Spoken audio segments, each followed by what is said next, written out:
मुख्य शिलालेखों के बारे में। और हम इस बात को जानते हैं कि अशोक भारत के इतिहास में प्रथम ऐसा शासक था जिसने अपनी प्रजा को अभिलेखों के माध्यम से संबोधित किया था। इस बात को ध्यान रखें। और अशोक के अभिलेखों को हम शिलालेख में, स्तंभ लेख में और गुहा लेख में डिवाइड करते हैं। हमें इस बात का भी पता है। और हमें इस बात का भी पता है कि अशोक के 14 शिलालेख मिलते हैं और 14 शिलालेख भारत के अलग अलग 8 स्थलों से मिलते हैं। और इसके अलावा हमने ये देखा था कि शिलालेखों के अलावा उसके 2 लघु शिलालेख भी मिलते हैं। और ये दो लघु शिलालेख है वो देश के अलग अलग 19 स्थलों से मिलते हैं। इस बात को रखते हैं। और 19 में से सबसे ज्यादा कर्नाटक से मिलते हैं, यानी कि सबसे ज्यादा ऐसे स्थल जहां पर अशोक के लघु शिलालेख मिलते हैं वो स्थल किस राज्य में है, वो कर्नाटक में। इस बात को ध्यान रखिए। उसके बाद में किसका स्थान आता है, मध्य प्रदेश का आता है। इस बात को ध्यान रखिए। मध्य प्रदेश में एक जिला है दतिया, और दतिया में एक लघु शिलालेख है जो गुर्जरा नामक स्थान पर है। इस बात को ध्यान रखिए। दतिया जो जिला है उसमें गुर्जरा नामक स्थान पर उसका एक लघु शिलालेख मिलता है। और उस लघु शिलालेख में भी जैसा कि अशोक के अभिलेखों में उसके लिए देवानाम पीएदसी की उपाधि मिलती है, ठीक उसी प्रकार इसी गुर्जरा लघु शिलालेख में भी अशोक की देवानाम पीएदसी उपाधि मिलती है। इस बात को ध्यान रखिए। और अब हम अशोक के मुख्य मुख्य जो शिलालेख है और उनमें क्या लिखा मिलता है उसके ऊपर चर्चा करेंगे। तो देखते हैं, टू दी पॉइंट बात करें तो अशोक के प्रथम शिलालेख में क्या मिलता है, पशुवध निषेध का उल्लेख मिलता है कि पशुवध की निषेधाज्ञा, यानी कि पशुवध नहीं होगा ऐसा उल्लेख इसमें मिलता है, प्रथम शिलालेख में मिलता है। उस बात को ध्यान रखिए। उसके बाद बात करें 5वें शिलालेख की, बात करें सीधे, क्योंकि हमने वो शिलालेख यहाँ लिखे जो इंपॉर्टेंट है, जो परीक्षा में पूछे गए या परीक्षा की दृष्टि से महत्वपूर्ण। इस बात को ध्यान रखिए। 5वें शिलालेख में धम्म महामात्रों की नियुक्ति का उल्लेख मिलता है। इस बात को ध्यान रखिए। और ये जो धम्म महामात्र थे इनका काम क्या था, इनका काम था कि जनता के अंदर धम्म का प्रचार प्रसार करना और जनता से जुड़े हुए जो कल्याणकारी कार्य है उनको करना, ये इनके कार्य थे। इस बात को ध्यान रखिए। इसके अलावा धम्म महामात्र कैदी जो लोग थे, कैदी जो अपराधी जो जेलों में बंद थे, उनको रिहा करने संबंधी मुख्य कार्य भी इनके हाथ में था। इस बात को भी ध्यान रखिए।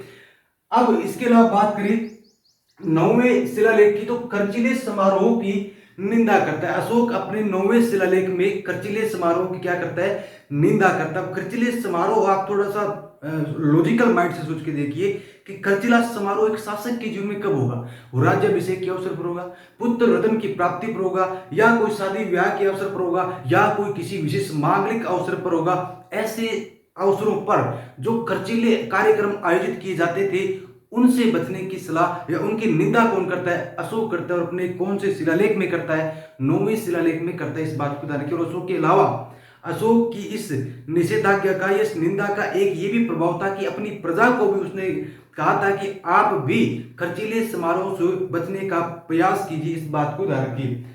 आगे बात करें एकादश यानी कि 11वें शिलालेख की, तो धम्म निधि की व्याख्या मिलती है 11वें शिलालेख में। एक बात ध्यान रखना कि अशोक का जो दूसरा स्तंभ लेख है उसमें अशोक के धम्म की परिभाषा मिलती है। अशोक उसमें एक प्रश्नोत्तर शैली का इस्तेमाल करता है और वो क्या कहता है कि कियम चू धमे, अपने आप से पूछता है कि कियम चू धमे यानी कि धम्म क्या है। तो वो फिर इसका उत्तर देता है कि उपासिन वे बहु कथा ने दया दाने सचे सोचिए माधवे साधवे च, यानी कि पापहीनता, लोगों का कल्याण करना, शुद्धता, सत्यता, मृदु व्यवहार और साधु प्रवृत्ति को ही क्या बोला गया है, धम्म बोला गया। कि व्यक्ति के अंदर यदि इन प्रवृत्तियों का विकास जिस माध्यम के द्वारा होगा वो ही क्या है, धम्म है। और सरल शब्दों में धम्म की परिभाषा देखी जाए तो मनुष्य के नैतिक उत्थान के लिए अशोक ने जिन नियमों को अपनाया या जिन नियमों को लागू किया उसे ही क्या बोला गया, धम्म बोला गया। इस बात को ध्यान रखिए। उसके अलावा बात करते हैं द्वादश यानी कि 12वें शिलालेख की बात करें तो सर्वधर्म समभाव या धार्मिक सहिष्णुता का उल्लेख कौन से शिलालेख में मिलता है, तो 12वें शिलालेख में मिलता है। इस बात को ध्यान रखिए। और हमने पहले भी एक चर्चा की थी कि सेनाट एक विद्वान हुए, उन्होंने कहा कि अशोक तो बौद्ध नहीं था। क्यों, एक तो ध्यान रखना कि 12वें शिलालेख में क्या मिला है, सर्वधर्म समभाव धार्मिक सहिष्णुता, यानी अशोक ने बौद्ध धर्म तो अपना लिया, हालांकि उसका व्यक्तिगत धर्म था बौद्ध, लेकिन जो राजकीय काम थे या राज के जो पक्ष था वो बौद्ध धर्म की ओर झुकाव लिए हुए भी था। इस बात को जान के इवन अशोक अपने मुख्य मुख्य अधिकारियों को किस काम में लगा देता है, धर्म के प्रचार प्रसार में लगा देता है, धर्म के क्रियान्वयन में लगा देता है। तो इससे स्पष्ट है कि उसका जो पूरा का पूरा जो मैनेजमेंट सिस्टम था, जो एडमिनिस्ट्रेटिव सिस्टम था, वो भी किस धर्म की ओर झुकाव ले गया, बौद्ध धर्म की ओर झुकाव ले गया। इस बात को जान के अब सेनाट क्या कहता है कि वो तो बौद्ध नहीं था। क्यों नहीं था? क्योंकि अशोक ने मुख्य रूप से किस पर जोर दिया? धम्म पर जोर दिया। और धम्म में जो बातें मिलती है वो लगभग सभी धर्मों में मिलती है, यानी कि मानवता का कल्याण करना, मानवता का भलाई करना, ये पशु पक्षियों के लिए अच्छा कार्य करना या कल्याणकारी कार्य करना, अहिंसा, सत्य बोलना, या मतलब जो भी अच्छे कार्य है वो सभी धर्मों में मिलते हैं। यानी कि प्रत्येक धर्म की जो नींव है वो सत्य कर्मों पर टिकी, अच्छे कर्मों पर, मनुष्य की एकता में, भलाई में, इस प्रकार की बातें सभी धर्मों में मिलती है। तो जरूरी थोड़ी कि बौद्ध था। कहने का मतलब हो गया कि सन्नाट कहता है कि बौद्ध था या नहीं था, तो इसका कोई प्रबल प्रमाण नहीं है कि क्योंकि धम्म के अंदर जो बातें वो सारे धर्मों में है, तो ऐसा इससे थोड़ी प्रूफ होता है कि वो बौद्ध था। तो इस पर सवाल किसने उठाया था? सन्नाट ने उठाया था। इसके बाद बात करें 13वें शिलालेख की, तो ये इंपॉर्टेंट है। 13वें शिलालेख में क्या मिलता है? कलिंग युद्ध का वर्णन मिलता है। और कलिंग युद्ध में कौन विजयी हुआ था? अशोक हुआ था। और इस बात को जान रखिए कि खारवेल का हाथी गुम्फा अभिलेख कहता है कि उस समय कलिंग पर नंद राज का शासन था। अब ये नंद कोई वंश का नाम है या राजा का नाम है, ऐसा कोई क्लियर प्रमाण नहीं है। इस बात को जान रखिए। इसके अलावा और बात करें हृदय परिवर्तन, यानी कि कलिंग युद्ध के बाद उसने नरसंहार देखा। 1.5 लाख लोग मरे हुए, 1.5 लाख लोग तड़पते हुए, इतने इससे ज्यादा संख्या में लोग पलायन होते हुए, प्रभावित होते हुए, इस प्रकार वहां महामारी फैलते हुए, ये सारे जो चीजें उसने प्रोसेस देखी, तो उसको इस घटना के बाद इसका क्या हो गया? हृदय परिवर्तन हो गया। और 5 पड़ोसी शासकों का भी उल्लेख मिलता है जो कि विदेशी शासक थे, जिसमें मिस्र का था, तुर्मे का था, एक सीरिया का था, एपीरस का था, एक मग का था। इस प्रकार से 5 नाम मिलते हैं। इसके अलावा 14वां शिलालेख क्या बोलता है कि सभी अभिलेखों के लेखकों के नाम इसमें मिलते हैं 14वें में। हालांकि ध्यान रखना कि अशोक के अभिलेखों में केवल एक ही व्यक्ति का नाम अभी तक मिला है, जिसका नाम है, उस व्यक्ति का नाम है चापड़। चापड़ नाम मिलता है, ठीक है ना। अशोक के अभिलेखों को लिखने वाले व्यक्ति में केवल अभी तक एक ही व्यक्ति का नाम शेष कह सकती हो, या एक ही व्यक्ति का नाम अभी तक मिला है, वो क्या है? चापड़। इस बात को ध्यान रखिए। उसके बाद बात करें सभी अभिलेखों के लेखकों के नाम और लेख उत्कीर्ण के दौरान क्या क्या त्रुटियां रही थी, उनका जिक्र किया गया 14वें शिलालेख में।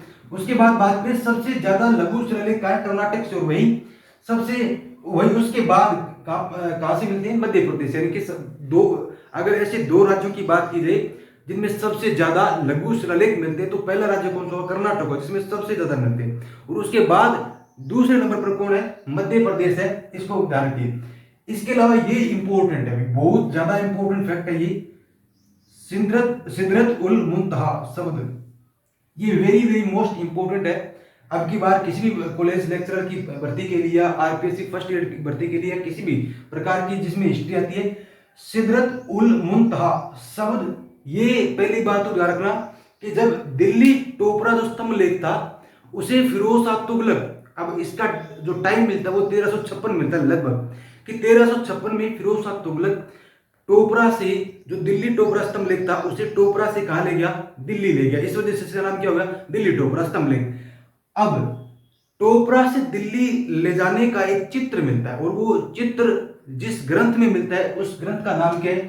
सीरत ए फिरोज शाही।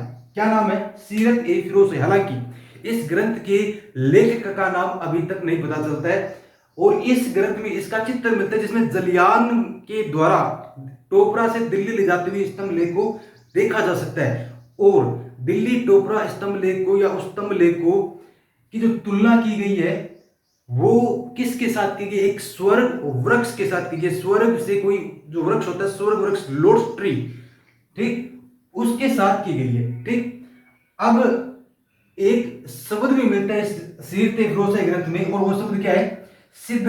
सिदरत उल मुंतहा। सिदरत उल मुंतहा शब्द, इसका आशय ये है कि ये जो दिल्ली टोपरा स्तंभ लेख था, मानो ऐसा लगता है कि कोई स्वर्ग के 7वें आसमान से कोई शक्ति आई और उसने एक स्वर्ग वृक्ष यहां स्थापित कर दिया। यानी कि स्वर्ग वृक्ष से तुलना कौन करता है? ये सीरत फिरोज शाही ग्रंथ करते हैं। इस बात को ध्यान रखिए।